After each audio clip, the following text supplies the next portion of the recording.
can't live in your garage. This is a family neighborhood. The officer's flashlight stabbed across my face like I was some escaped criminal. I blinked once, twice, the metal of my sketch pad cold in my hands. I don't live here, I said calmly. It's my art studio. The flashlight didn't lower. Behind him, on the curb in her robe and perfect hair, arms folded like she ran the entire planet, stood her, Mrs. Ellis, my neighbor, my personal HOA guardian angel of doom. You'll want to remember this day, I said. Quiet, not a threat, just a fact. If you've ever dealt with a Karen, a real Karen, you know. You don't yell, you don't argue, you outlast. Hey, before I tell you how a garage and a nosy neighbor turned into a full-on war, hit subscribe. Trust me, this ride gets wild. Now let's rewind, 7 days earlier. The garage was dusty, sunlit, and full of ghosts. My dad's old workbench still had his initials carved into the wood, next to a half-finished project he never completed. The windows were dirty, the floor cracked, but I saw more light in that space than I had in the entire apartment I left behind in Chicago. Dad passed last winter, pancreatic cancer, fast and cruel. I didn't inherit much except this house, his little single story in Eastwood Pines, and a mountain of tools I had no idea how to use. But what I did have was a deadline. I had 3 weeks to finish 10 pieces for a show in Atlanta, and I needed silence, space, and air. So I turned the garage into my cave, my sanctuary. First day I moved in my canvases, paints, and my portable easel. I ran an extension cord through the side window, brought in a fan, a thermos of coffee, and a Bluetooth speaker. I wasn't bothering anyone, or so I thought. At first I just caught the glances. Her glances, the woman across the street. Silver SUV, perfect flower beds. Her hedges shaped like Greek statues. She looked at me like I was a stain on her driveway, but she didn't say anything. Until day 3. I was working on a large canvas, an abstract skyline in red and cobalt, when I heard the voice. Excuse me. I looked up. She stood just outside the open garage door, arms folded, lips tight. You can't live in there, she said. I paused. I'm not living in here. I saw you come out at 6 a.m. with a coffee mug. You've got a chair, a mat. That's habitation. I blinked. It's called working. She didn't laugh. This neighborhood has HOA rules, young man. You can't just squat in your garage and call it art. I looked at her, SUV, at the perfectly aligned roses, at her dog's matching sweater. Thanks for your concern, I said, and went back to painting. Big mistake. The next morning, my trash bin was knocked over. A friendly reminder pamphlet from the HOA was taped to my garage door. My Amazon delivery mysteriously got returned. And then came the drone. Yes, a literal drone, buzzing overhead like some tiny plastic police helicopter, hovering just long enough to catch me taking a break on a folding chair. I waved at it. Later that night, I heard the buzzing again. Then a thunk. The drone had hit my power line and dropped like a dying wasp into the neighbor's yard. I didn't go retrieve it. I knew exactly whose it was. Still, I tried to be civil. I baked muffins, boxed, but decent, and brought them over the next morning. She didn't even open the door, just yelled, "We don't take bribes," through the window and slammed the blinds shut. By day 5, a letter arrived from the HOA. Anonymous reports of inappropriate use of property, potential violation of Section 4, Paragraph 3, unauthorized residential usage of non-livable space. That night, I found an old lawn chair in my dad's shed, carried it to the edge of my driveway, and just sat, quiet, watching the sunset, drinking coffee. She called the police. That's where we started. And that's when I realized I wasn't in a petty neighbor squabble. I was in a battlefield, and I was about to stop playing nice. When you're an artist, you get used to judgment. The looks. The is that supposed to be something? The family members who smile too wide and change the subject. But nothing had prepared me for suburban warfare. I wasn't trying to be anyone's problem. I came here to heal, to work, To finish 10 canvases that meant more to me than most people ever would. Each one represented a stage in the grief I didn't know how to process. The show in Atlanta was more than just a gig. It was a promise to myself that I wouldn't fall apart after losing Dad. But instead of silence and focus, I got Mrs. Ellis. After the police visit, I sat alone in the dark garage, my canvas unfinished, the paint drying in crooked lines. My thermos was still half full, but I couldn't touch it. I felt like I'd been sucker punched by the world. Again. I didn't sleep that night. I just paced. The next morning, her front lawn had a new sign. Keeping our neighborhood safe, we report what we see. Underneath, taped to the post, was a printed screenshot. Me sitting in my garage, blurred and grainy. Probably from the drone. I called the HOA. The woman on the phone sounded polite until I mentioned my address.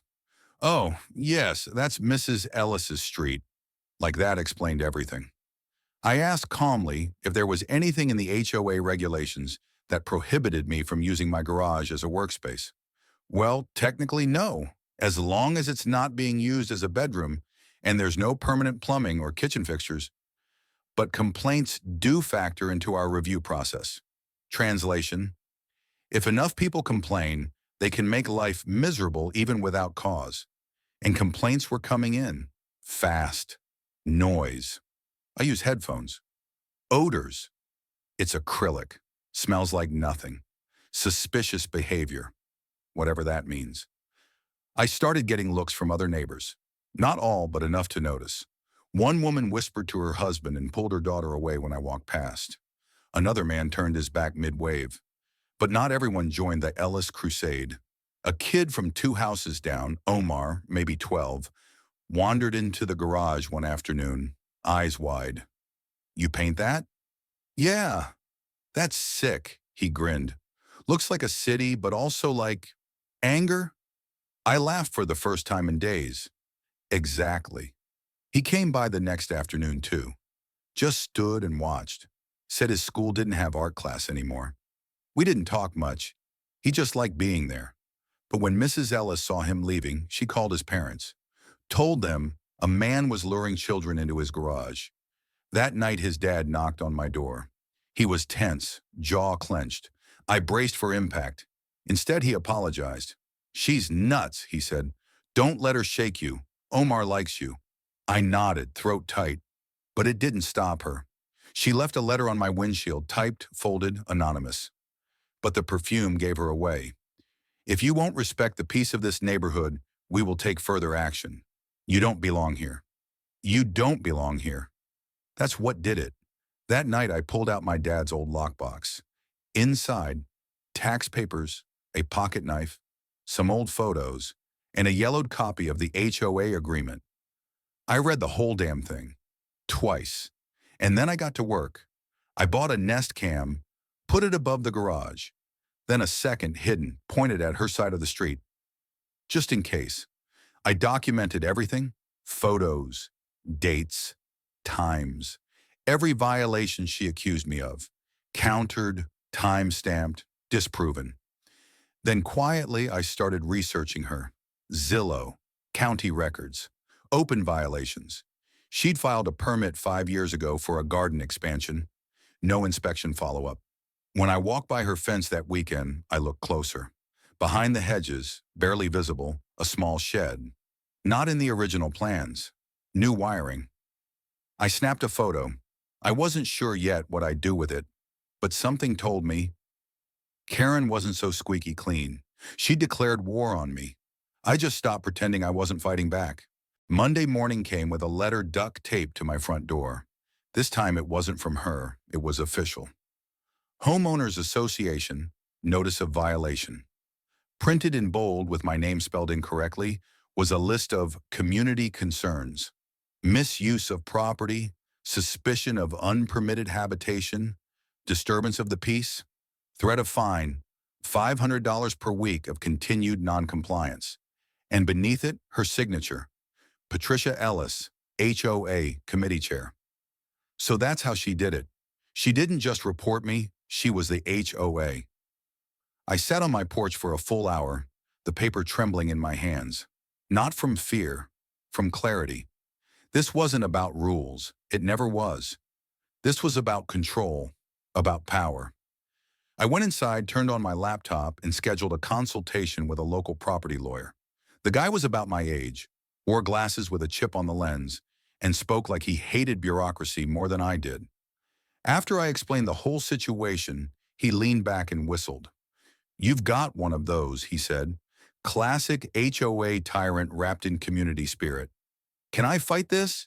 He shrugged. "You're not living in the garage. You're using it as a studio. If your county allows home studios, which it does, you're good. But the problem with HOAs is they don't need to be right. They just need to make your life hard until you give up." I didn't smile. "I'm not giving up." "Then get everything in writing. Everything." I did more than that. I bought a timestamp app, photographed every session, logged every day I entered and exited the garage, even saved electricity usage records. I printed HOA guidelines, highlighted key sections, and made copies. Then I started collecting hers. Overgrown hedge violating the height limit, security light aimed directly into another property, and of course, the shed. I walked over to the neighbor on the other side of her house, a quiet woman in her 50s who tended roses and rarely looked up. "Hi, I live across from you. Jake. Just wondering, have you ever had trouble with Mrs. Ellis?" She looked up, paused. Then she opened her door wider. "You better come in." Inside her kitchen over a mug of tea, she told me about how Patricia Ellis had reported her for a garden gnome once, said it was visually disruptive, how she made another neighbor paint over their door because it was too bright, how she used her role on the HOA not to protect the neighborhood, but to rule it. "People are scared of her," the woman said, "or just tired, so they let her win." "But not you." She looked at me and smiled. "I've just been waiting for someone else to notice." By Friday, I had two more neighbors on my side. One of them, an older man named Gene, invited me over and showed me a photo from 2018. In it, Patricia Ellis, standing in front of her backyard shed with a city inspector. "That inspection never cleared," he said. "I remember. She got him fired." I stared at the photo, then copied it. The next HOA meeting was scheduled for Monday night, and I planned to be there. But Patricia got there first. On Sunday morning, a third notice appeared, this time threatening legal action. It claimed I had violated noise ordinances and loitering codes, that I was endangering neighborhood youth, that if I didn't vacate the garage space within 72 hours, the matter would be escalated to municipal authorities. I laughed out loud when I read that one, because I had just printed the municipal code myself, and nothing she listed had legal ground. But I wasn't going to tell her that. Let her walk into that meeting thinking I was just some flailing artist with paint on his fingers and no clue how the world worked. Let her underestimate me one more time. That Monday night, I ironed a shirt, trimmed my beard, and walked into the community center with a folder under my arm. She was already there, flanked by her allies, clipboard in hand, smile thin as glass. "Oh," she said, loud enough for the room to hear. "I see you found the meeting. How brave." I smiled back. "Wouldn't miss it." Then I took my seat. Middle row, folder on my lap. She had no idea, but she was about to find out. 2 weeks later, Patricia Ellis put her house up for sale. The official story? Downsizing. But everyone knew. The shed inspection had confirmed everything. Illegal wiring, unpermitted insulation, and a little side business run off the books for years. Not art, not even close. The HOA fined her. The county got involved. A quiet investigation turned into a very loud embarrassment. She didn't come outside much after that. On the day the for sale sign went up, I stood in the driveway with my mug of coffee and watched as she carefully adjusted the angle of the sign, then spotted me. We locked eyes. I gave her a small nod. She turned away. But I didn't feel victorious. I just felt done. I didn't want revenge. I wanted room to breathe, to create, to grieve without being hunted by someone else's fear of difference. And for the first time in weeks, I had it. Omar came by that afternoon with a school project he needed help with, something about visual storytelling. I let him sit beside me while I finished the last brushstrokes on piece number 10. "You really gonna show all these in that gallery?" he asked. "Yeah, it's next Friday." "Cool," he said. Then after a pause, "You should name the one with the red lines something like The Fence." I looked at the canvas. The red streaks tore across a field of charcoal like angry boundaries broken and rewoven. I smiled. "That's a good name." That evening, Ruth from the HOA stopped by. Not in her official role, just as herself. She handed me a small potted plant. "Welcome to the neighborhood," she said. I didn't say anything, just accepted it, because it meant something. Friday came. Atlanta was humid, loud, alive. My canvases hung in a narrow gallery space downtown, each one tagged with a number and title. Number 10, The Fence. People wandered in, asked questions, wrote in their notebooks. One man from a museum left his card. Another woman bought 2 pieces outright. But it was the silence that mattered most to me. Not the quiet of the gallery, but the silence in me. No more buzz of drones, no more taped letters, no more second-guessing every step. Just color, canvas, breathing. The next morning I drove back home before sunrise. The streets were empty. The sky was barely turning gray. I pulled into the driveway and sat for a moment, windows down, garage door closed, and then I opened it. Inside, stillness, golden light through the windows, the faint smell of turpentine. I stepped inside, stretched my arms, and for the first time in weeks, I wasn't defending my space. I was living in it, not illegally, not in violation, not according to someone else's rulebook, just fully, completely present. The garage wasn't a battlefield anymore. It was mine. The meeting started like they always do. Potholes, mailbox graffiti, someone's lawn being half an inch too tall. Patricia controlled the room like a stage director, flipping pages, tossing glances, asking for motions and seconds like this was Congress. I waited. Let her talk. Let her drown in her own rhythm. Then she cleared her throat and looked up from her clipboard. "We also have a serious concern raised this week regarding a violation of Section 4, Paragraph 3, residential usage of a non-habitable structure. Mr. Jacob Turner has been utilizing his garage space for extended hours, drawing attention to himself and causing discomfort among neighbors." She turned to me with theatrical faux kindness. "Jacob, would you like to speak?" The eyes of 15 people turned to me, some familiar, some blank. A couple, Jean and the Rose Lady, watchful. I stood up, opened my folder. "Thank you, Mrs. Ellis," I said, calm. "I'd like to clarify the nature of my garage usage." She smirked, ready for a monologue, but I wasn't giving one. I pulled out my first photo. "This is my workspace. Not a bed, not a fridge, not a sink, a table, an easel, and paint." Next page. "This is a copy of the HOA guidelines. As you'll see, there's no language prohibiting use of garage space for art or hobby purposes unless permanent modifications are made. I've made none." A few murmurs. Next. "This is a statement from a property attorney confirming compliance with local zoning laws." She shifted in her chair. "And these," I said, pulling out time-stamped images, "are daily entries showing no overnight presence, no residency." "Even if that's true," she cut in, sharp now, "we've received multiple complaints about noise, strange visitors, even minors being drawn into the space." I raised a hand, calm. "Here's a notarized letter from Omar's parents stating they gave permission and were aware of his visits. They consider it a positive influence." Gasps, quiet ones, but audible. I turned to the board. "What we're dealing with here isn't a rule violation. It's a campaign." Patricia opened her mouth, but I wasn't done. "And since Mrs. Ellis is so concerned with regulation, I'd like to raise a question of my own, about a structure on her property." Silence. I held up the photo from Jean's album. "This shed was built 5 years ago under a permit labeled garden expansion. But there's no inspection clearance on file. I've contacted the county's building department. The permit expired without inspection. I flipped to the next page. And this, I continued, is a printout of recent electrical usage spikes logged from the public grid in her sector, coinciding with nighttime use of an unapproved outbuilding. Dead silence now. I'd like to request a formal review by the HOA Compliance Committee regarding that structure.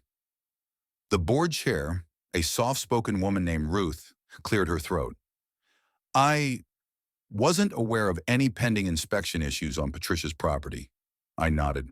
I can provide the full correspondence from the building department if necessary. Patricia's face was stone. This is outrageous, she hissed. You're retaliating. No, I said. I'm responding.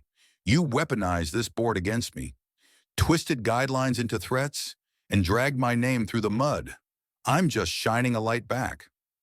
The room was still. Then Ruth spoke again, voice firmer this time. Until this is resolved, all complaints regarding Mr. Turner's property will be suspended. And Patricia, we'll need to inspect your shed this week. Patricia didn't answer. She just gathered her papers, face blank, and left without a word. When the meeting ended, people came up to me. Quiet, nods, a hand on the shoulder, small, real things. You handled that well, someone said. I went home, opened the garage, turned on the soft yellow light, and painted until the sun came up.